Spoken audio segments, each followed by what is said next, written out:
Hello, people. It's Jen again. I just posted a video not too long ago, and as soon as I got done, I was totally guided into making another one, talking about the signs that you've met your twin flame and your true twin flame, because there's different opinions or views on that you have one direct twin flames and indirect twin flames and soulmates and so on. I'm not going to go into that. I have my own opinion on this, and this is not the point of this video. I know that through my experience, soulmates, meeting a soulmate or being in a relationship with a soulmate may feel like a twin flame relationship, but once you do meet your twin flame, you realize how different it is. And it's very extremely different. And the soulmate relationship, most of the time, is either a catalyst to your self-discovery. It's to prepare you for your twin flame, to make you better, to start your healing, to start your awakening and or your abilities. And the intensity of it is very different than your twin flames. In my own experience, I met my twin, and I had met a soulmate prior to my twin, and I thought I had never felt this before. I thought this was for life, this and that, but guess what? It wasn't. It didn't work out, and I had to walk away from this relationship because it was hurting me in some ways. And it's only afterwards that I realized how he was sent to me to prepare me for my twin, because when we hear about the triggers and the purging, trust me, this is so intense when it's your twin flame that if you're not prepared for this, oh my God, it's that or a heart attack. I mean, that's why you get prepared. And usually your awakening will start before meeting your twin flame. The synchronicities will start before. How long before doesn't matter. In my case, it was years before. And again, that was to prepare me for my twin flame, because the meeting of this person is so intense that if you haven't reached a certain point, it's impossible to bear. It's impossible to deal with. For example, in my case, I have been working on myself for over 2 decades. 20 years that I've been into mindfulness, awareness, meditation, healthy habits, and all that, and really looking deep inside to heal what needed to be healed. And when I met my twin, oh my God, that purging was so intense, like for weeks, even for months. We couldn't even look at each other into each other's eyes. It was too intense. That vibration, that frequency was so intense. One of us would automatically look away after a few seconds, and we would both feel it, because it's like a big pink elephant in the room. And a week before meeting my twin, I had like a major sign, a major message, and I've always been strong with my intuition and looking at synchronicities, but when I met my twin, I didn't even know about the concept of twin flames. I knew about soulmates, most of us do, but I didn't know anything about twin flames. I didn't even know the word twin flame. And a week before meeting him, 7 days before exactly, I was in someone's office receiving a physical treatment for my back, and she goes, "Oh, I'm sorry, I have to keep my scarf on because my neck hurts." And I go, oh, can you treat yourself, And she goes, no, I asked my colleagues for that, it's easier. And then as I say, oh, me, I've always said that I need to marry a physical healer because my back injury is so out of the ordinary that I need to marry a physical healer. And as I said that, I received a message through my solar plexus, and it said, he's standing right behind you. He's behind you. And when I heard that, I was like, oh my God, who said that? Where is that coming from? Because at that point, I was awakened already, but not on a very high level. And I wasn't channeling any messages or any energies or anything like that. And that was the first one. Well, mind you, his office was right behind me. And I didn't even know. I didn't know at all that he was standing there at that moment in the office right behind me. And it's only a week later that I met him. So that brings me to the first sign that you met your twin flame. I've made like a list of 12 major guidelines, and I want to stress this. They are only guidelines. It doesn't mean that if you don't have one of them or if the order means nothing either. It's only a guideline. It's only general. I'm not going to go into too much details because there is so many information out there, so many like twin flame teachers, this and that, and everyone resonates with different people, and that's totally fine.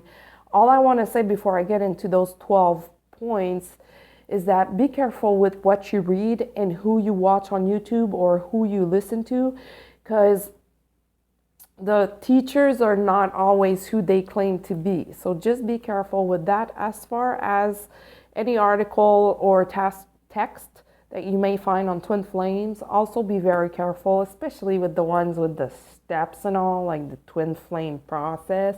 Sure, there is a process, but it's different for everyone. Every story is different. You can't compare your story to another twin flame's story.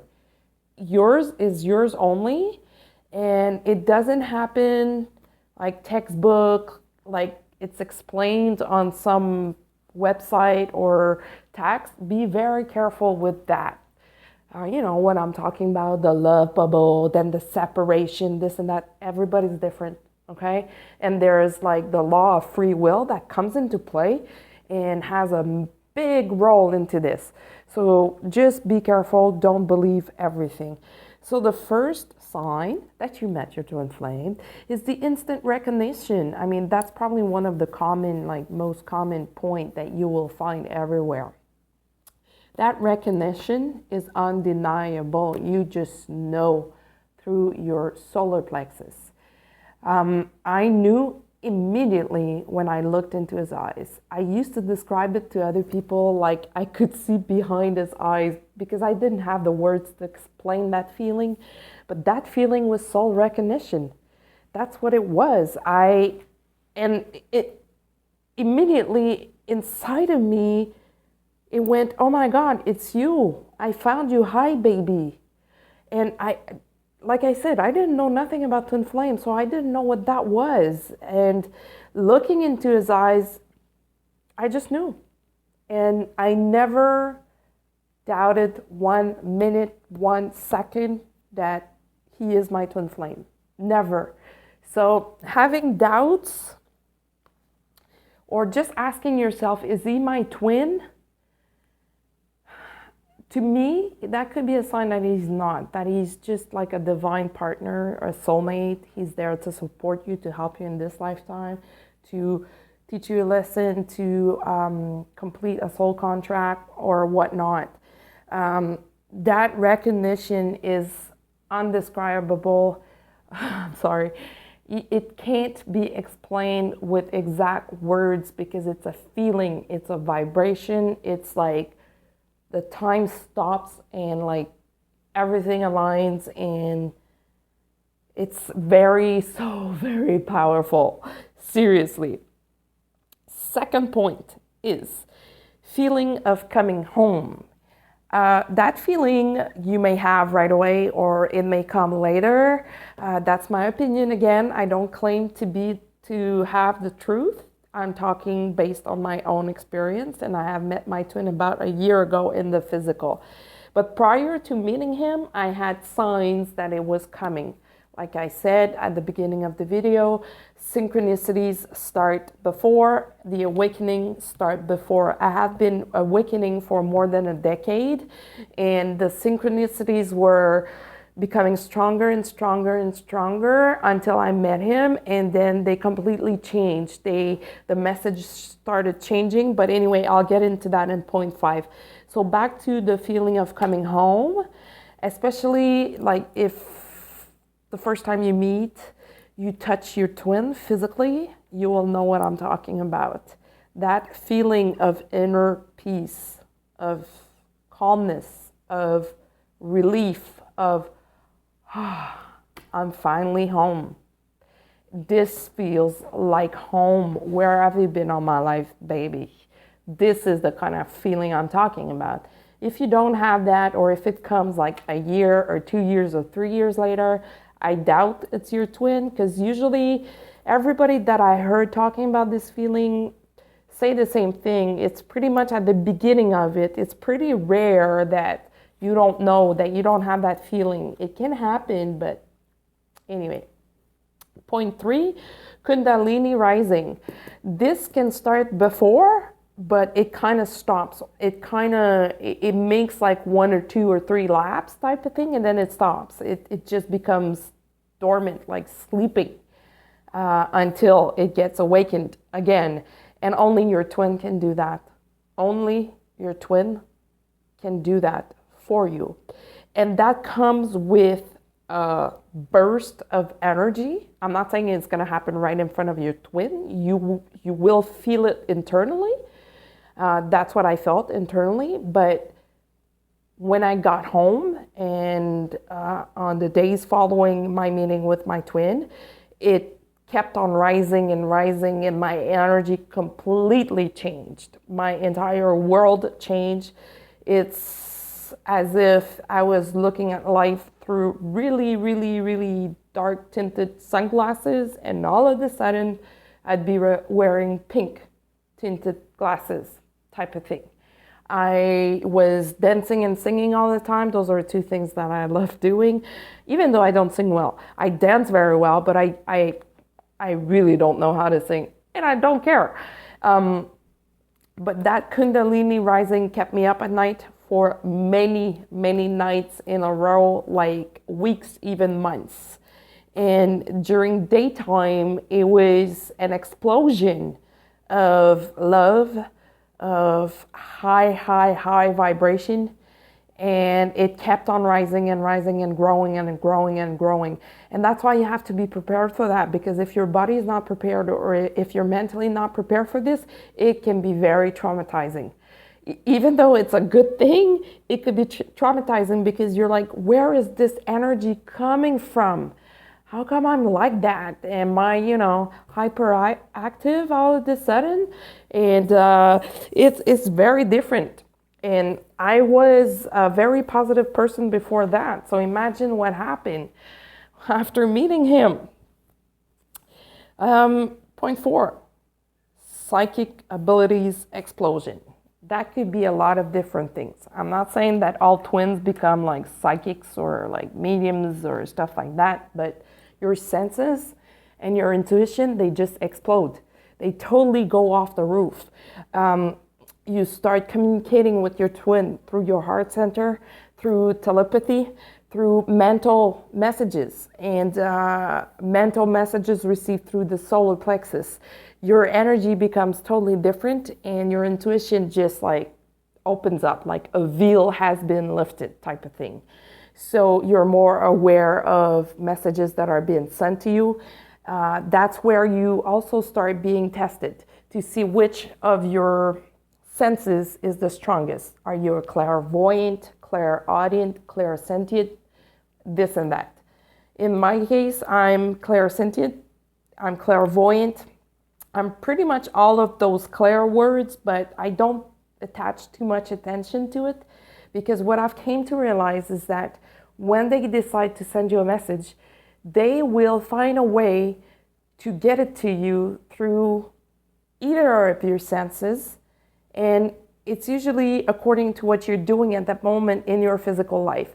So if you cannot see something, they will not send you a vision, right? They will send you a smell, they will send you a taste, you will hear something, you will feel something through your intuition. But in my case, I'm an empath. I've been all my life an empath.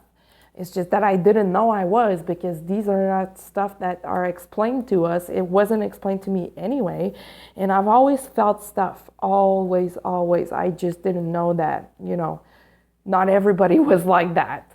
So the way I came to understand it is they just find, the easiest way and more efficient way to send it to you. So one of your sense may be like weaker than the other, but it doesn't mean you'll never receive messages through that sense. Number 5, synchronicities. That's awesome. So powerful, so magical. It's actually pretty amazing. The synchronicities, they start like increasing crazy fast after you meet your twin flame. But when you look back in your past, you realize how many synchronicities you've received before. In my case, I saw 1111 for 3 years in a row every day, most of the time twice a day, so AM, PM. But and when it started, I had no idea. I knew it meant something because I was attracted. I was like, why am I seeing 1111? It means something, but I didn't know what it meant. But synchronicities will go way beyond that. Like before meeting your twin flame, most of twin flames will have some kind of parallel lives, either doing the same things at the same age or going through similar stuff during similar time frames. Or for example, in my case, my twin has 2 commercial buildings, and one of his building is right in front of where I used to live 10 years prior to him purchasing that space. Synchronicities can also be stuff like being attracted to something out of nowhere, not really knowing why, but you're attracted. In my case, I started being attracted to a certain country, the country where my twin is from.